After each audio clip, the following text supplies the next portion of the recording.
کچھ لوگ حجاج کو نیک اور کچھ بد قرار دیتے ہیں۔ آئیے جانتے ہیں کہ اچھائی میں وزن ہے یا برائی میں۔ سب سے پہلے حجاج کے آخری قتل کا ذکر کروں گا۔ حضرت سعید بن جبیر جو کہ ایک تابعی بزرگ تھے، ایک دن منبر پر بیٹھے ہوئے یہ الفاظ ادا کیے کہ حجاج ایک ظالم شخص ہے۔ ادھر جب حجاج کو پتہ چلا کہ آپ میرے بارے میں ایسا گمان کرتے ہیں تو آپ کو دربار میں بلا لیا اور پوچھا، کیا تم نے میرے بارے میں ایسی باتیں بولی ہیں؟ تو آپ نے فرمایا، ہاں بالکل، تو ایک ظالم شخص ہے۔ یہ سن کر حجاج کا رنگ غصے سے سرخ ہو گیا اور آپ کے قتل کے احکامات جاری کر دیے۔ جب آپ کو قتل کے لیے دربار سے باہر لے جانے لگے تو آپ مسکرا دیے۔ حجاج کو ناگوار گزرا۔ اس نے پوچھا، کیوں مسکراتے ہو؟ تو آپ نے جواب دیا، تیری بے وقوفی پر اور جو اللہ تجھے ڈھیل دے رہا ہے اس پر مسکراتا ہوں۔ حجاج نے پھر حکم دیا کہ اسے میرے سامنے ذبح کر دو۔ جب خنجر گلے پر رکھا گیا تو آپ نے اپنا رخ قبلہ کی طرف کیا اور یہ جملہ فرمایا، اے اللہ، میرا چہرہ تیری طرف ہے، تیری رضا پر راضی ہوں۔ یہ حجاج نہ موت کا مالک ہے نہ زندگی کا۔ جب حجاج نے یہ سنا تو بولا، اس کا رخ قبلہ کی طرف سے پھیر دو۔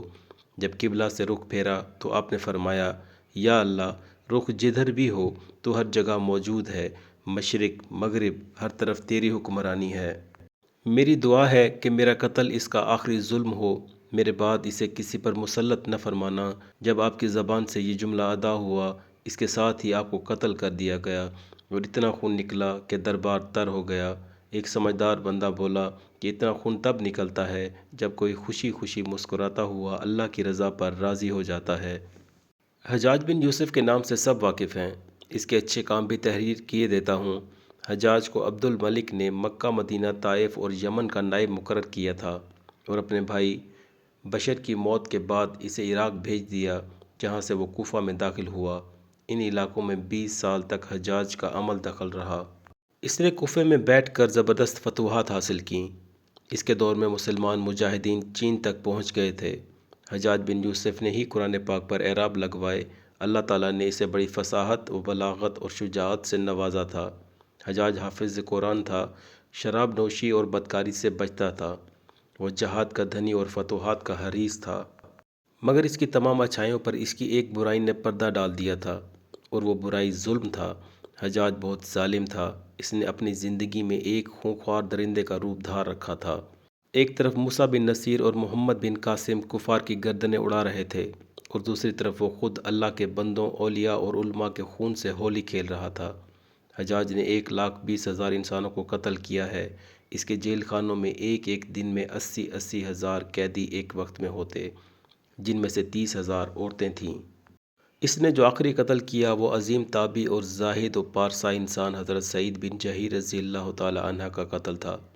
انہیں قتل کرنے کے بعد حجاج پر وحشت طاری ہو گئی تھی۔ وہ نفسیاتی مریض بن گیا تھا۔ حجاج جب بھی سوتا، حضرت سعید بن جہیر اس کے خواب میں آ کر اس کا دامن پکڑ کر کہتے، اے دشمن خدا، تو نے مجھے کیوں قتل کیا؟ میں نے تیرا کیا بگاڑا تھا؟ جواب میں حجاج کہتا، مجھے اور سعید کو کیا ہو گیا ہے؟ اس کے ساتھ ہی حجاج کو ایک ایسی بیماری لگ گئی جس میں سخت سردی کلیجے سے اٹھ کر سارے جسم پر چھا جاتی تھی۔ وہ کانپتا تھا۔ آگ سے بھری انگیٹھیاں اس کے پاس لائی جاتی تھیں اور اس قدر قریب رکھ دی جاتی تھیں کہ اس کی کھال جل جاتی تھی، مگر اسے احساس نہیں ہوتا تھا۔ حکیموں کو دکھانے پر انہوں نے بتایا کہ پیٹ میں سرطان ہے۔ ایک طبیب نے گوشت کا ٹکڑا لیا اور اسے دھاگے کے ساتھ باندھ کر حجاج کے حلق میں اتار دیا۔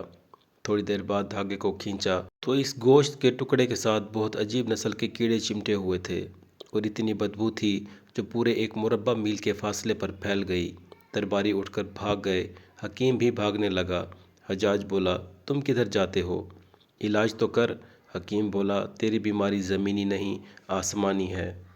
اللہ سے پناہ مانگ۔ حجاج جب مادی تدبیروں سے مایوس ہو گیا تو اس نے حضرت حسن بصری رحمۃ اللہ علیہ کو بلوایا اور ان سے دعا کی درخواست کی۔ وہ حجاج کی حالت دیکھ کر رو پڑے اور فرمانے لگے، میں نے تجھے منع کیا تھا کہ نیک بندوں کے ساتھ چھیڑ چھاڑ نہ کرنا، ان پر ظلم نہ کرنا، مگر تو باز نہ آیا۔ آج حجاج عبرت کا سبب بنا ہوا تھا۔ وہ اندر باہر سے جل رہا تھا۔ وہ اندر سے ٹوٹ پھوٹ چکا تھا۔ حضرت سعید بن جہیر رضی اللہ تعالی عنہ کی وفات کے 40 دن بعد ہی حجاج کی موت ہو گئی۔ جب دیکھا کہ بچنے کا کوئی امکان نہیں تو قریبی عزیزوں کو بلایا جو بڑی کراہت کے ساتھ حجاج کے پاس آئے۔ حجاج بولا، میں مر جاؤں تو جنازہ رات کو پڑھانا اور صبح ہو تو میری قبر کا نشان بھی مٹا دینا، کیونکہ لوگ مجھے مرنے کے بعد قبر میں بھی نہیں چھوڑیں گے۔ اگلے دن حجاج کا پیٹ پھٹ گیا اور اس کی موت ہو گئی۔ اللہ ایسا انجام کسی کا نہ کرے۔ اللہ ظالم کی رسی دراز ضرور کرتا ہے، لیکن ظالم سے جب حساب لیتا ہے تو فرشتے بھی خشیت الہی سے ہل جاتے ہیں۔